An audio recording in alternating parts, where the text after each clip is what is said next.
Hello everybody, in my new chair.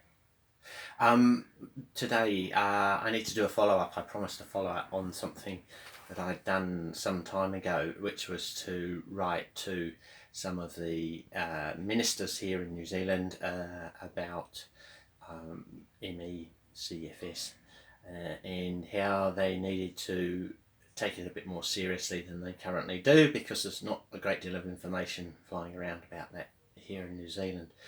I did a little bit of research on top. I'll probably come back to that in a minute. I'm going to jump around because this is not very well planned, like most of my life. So anyway, I wrote to these ministers, and they basically said it was all down to our Minister of Health here to respond, in that he was very busy, but I could expect something back within a few weeks. That was 8 weeks ago. So 2 weeks ago, I sent a follow-up email just to sort of say, well, hey, look, we've got this new bill that Parliament are considering making law here, amending the Misuse of Drugs Act, all to do with medicinal marijuana, and I'm going to put a submission in, and really now is probably the time to get your minister clued up a little bit about M.E CFS. It doesn't affect huge numbers of the population, but it's significant enough to pay it some lip service at least. I've not heard back as yet. Well, I haven't checked my emails today, but that's because my head is in this submission that I'm writing about this new bill. And what this bill does in New Zealand is that Parliament are basically considering whether or not to amend the Misuse of Drugs Act to set up a scheme to get more CBD products registered and usable in the country. And that could take up to 2 years, and it's probably going to take, actually, they say take up to 2 years, and from what I've read in other overseas experience, you're looking at more like sort of 3 or 4 before it's providing affordable products. And it's also looking at providing an exception and statutory defence for the possession of cannabis and cannabis utensils for people who are terminally ill. And the government had asked their Ministry of Health to look into whether that should be for terminally ill or chronically ill, and they seem to have come up with terminally ill as being the thing that they would allow this defence for the possession marijuana for. So basically what it's saying is, if you're diagnosed with a terminal illness and likely to die within 12 months, then it's okay to possess cannabis and cannabis utensils, or rather it's not legal, but you can use it as a statutory defence, which means you're unlikely to get prosecuted for it. It's all a bit by the by, because by the time prosecution will come around for such a thing, you'd probably be dead anyway if you were terminally ill, because that's how fast the legal process goes, and it's not exactly top of the list of people to prosecute. So I was having a bit of a think around this, I was just thinking that, just backtrack slightly.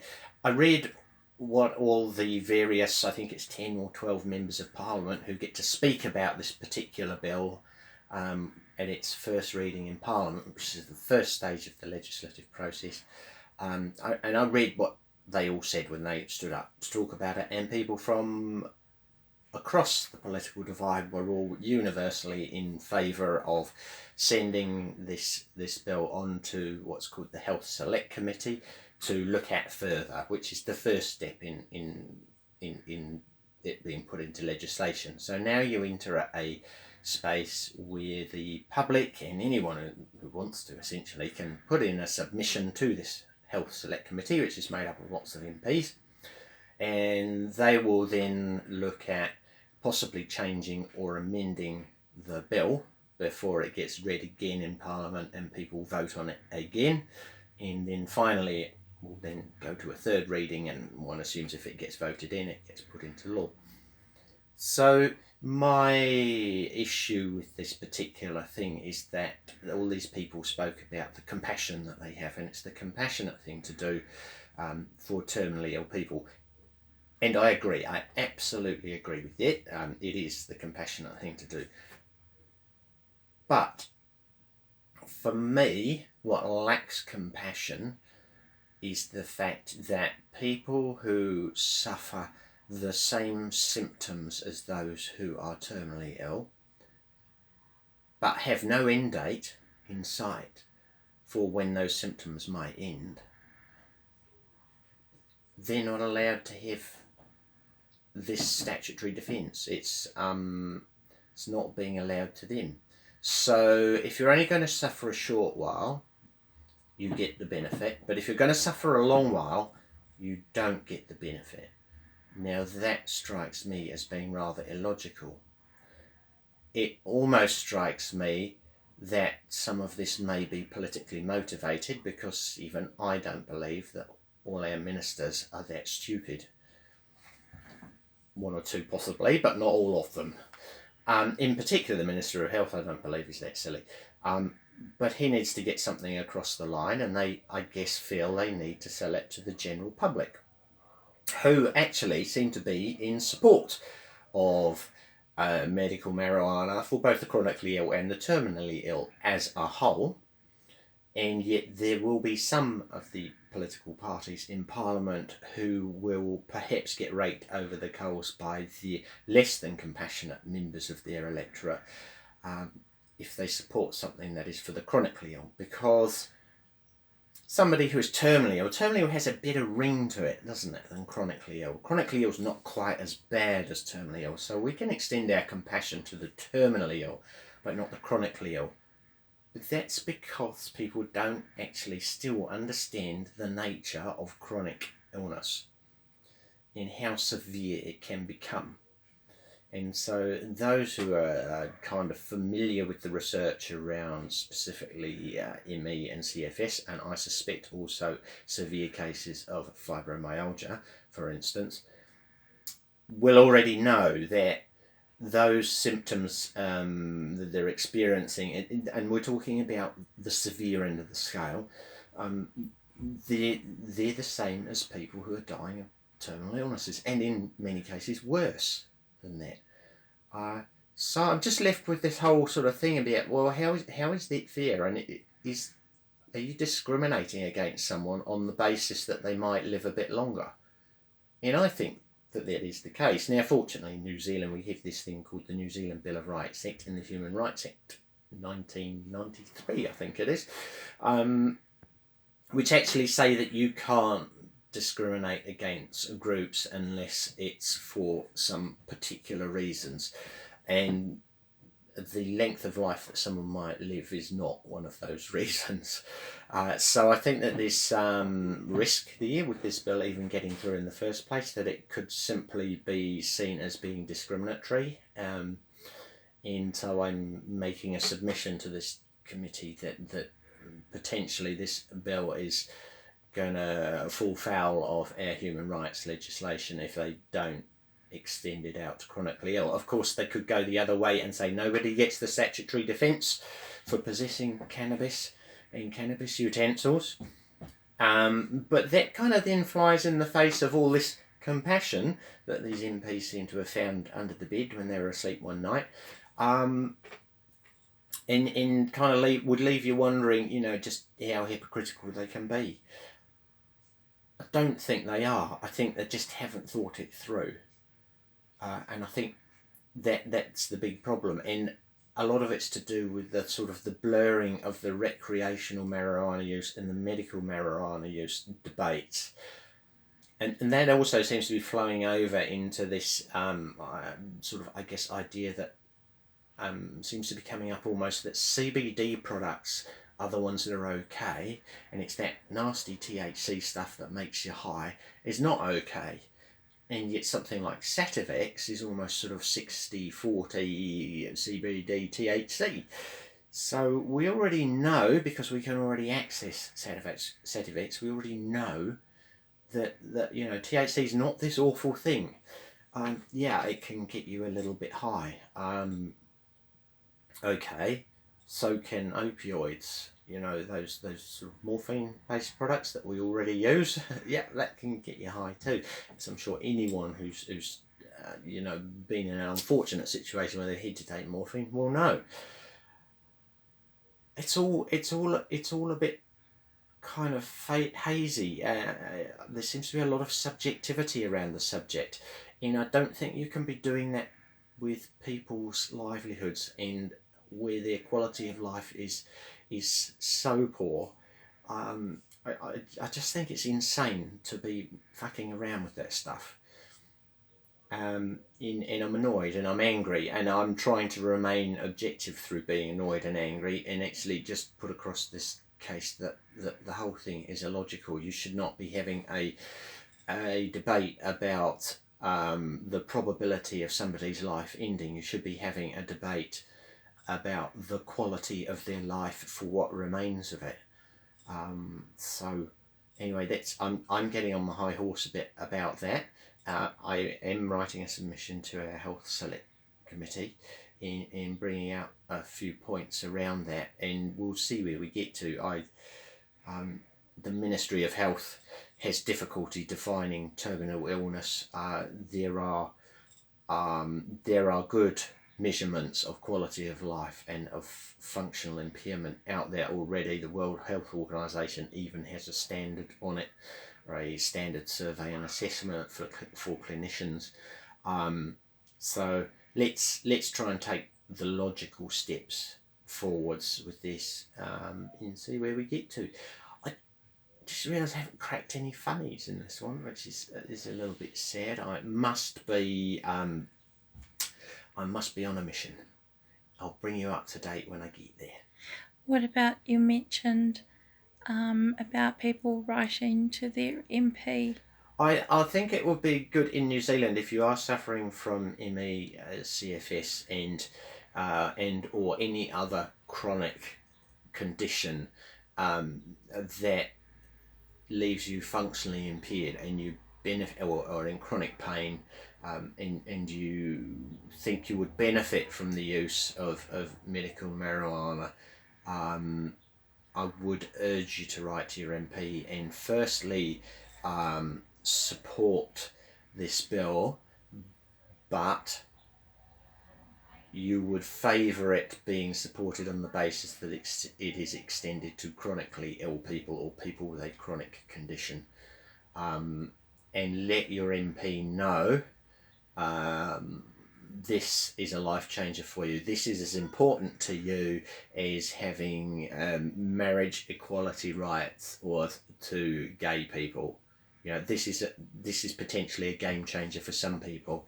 If you're the person who's used medical marijuana and it didn't help, I would still request that you talk to your MP, because there are people out there who it does help, and nobody's losing anything by others being granted access to this. Affordable access. Affordable access to this. Because it comes down to that, doesn't it? Yes, we can get Sativex, but we've got to jump so many hurdles, and then when you get to the end, it's not subsidised. Still costs $300 a week. Yeah. Which, and that might actually be the product for my wife in her case. It may not. I'm looking forward to there being a lot more products available. But just having a look round at other countries that have introduced schemes to bring these products in, I would say 2 years is not going to cut it. There's a review in 2 years' time, one review written into this bill that will become legislation to say there will be a review of the statutory defence in 2 years about what to do with it. I think that's probably misguided. I think there would potentially need to be further reviews, because I don't think much is going to change in 2 years' time. So there's some mechanics that need to be worked out there. But my overall view is people should write to their MPs around this and actually express their view and say that they believe that given that there are people out there with chronic conditions who suffer as much, if not more, than some people who are terminally ill, that the wrong criteria is being looked at if the MP is looking to exercise their compassion. That exercising that compassion should be based on the quality of someone's life, not the expected length remaining. Yeah. And I think that's as clear as I can make it. I haven't asked you this before filming, but It's Bernice here, by the way. Oh, yeah, do I get to have a cup of tea while you're talking? Yeah. Probably not. What I'm wondering is, like I said, I haven't asked you this before we started filming this, but would you be open to corresponding with people who might need some support or guidance in how to write to an MP? Yeah, I think so. But it is actually very straightforward. You can usually find your MP's contact details on the internet, and then you bang them out an email. Yeah, but I mean, can people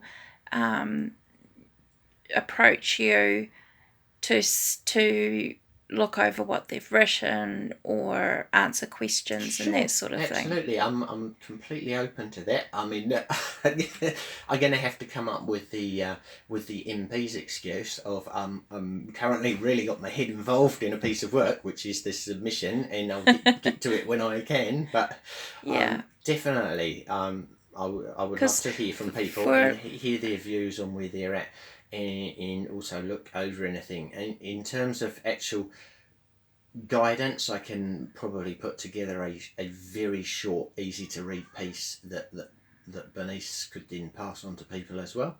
Through I mean, if this is going through the CFSFM group, then on Facebook, then maybe. It'll be on the M.E Goddess site as well, so there'll be our contact information. I know that with brain fog and also a lot of the other things we deal with, it can be very scary prospect, sort of going out there, writing stuff and putting it out there, because you feel a little bit exposed. But I think every letter that gets written or every email that gets sent is a step closer to educating the MPs to what we actually need. Yeah, I could probably put some kind of very small pack together that could be sent out to people.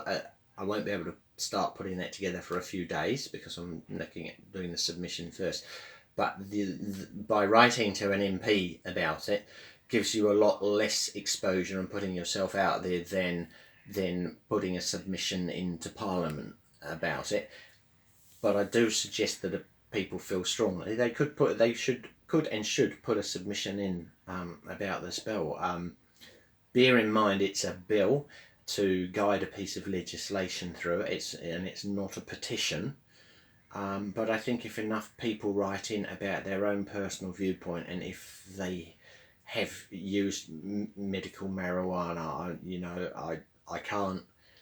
I can't necessarily support that at the moment. It's illegal, but equally, for those people out there who have done that and it's improved their condition, I don't see any issue with writing to Parliament and saying, "Hey, look, this is my situation," but you need to be very careful around that with what you write and how you write it, and you need to be careful with what information you put on your submission paper and how you send it and across the relevant pieces of the process around making the submission.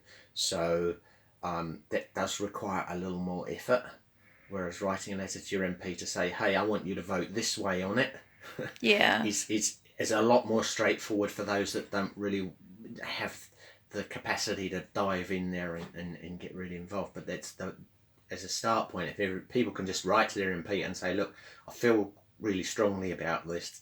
This could change mine or somebody else's life as much as something like the marriage equality legislation did for gay people," then why I think you as my MP need to get up and shout as loudly about it, please. And be as passionate as me.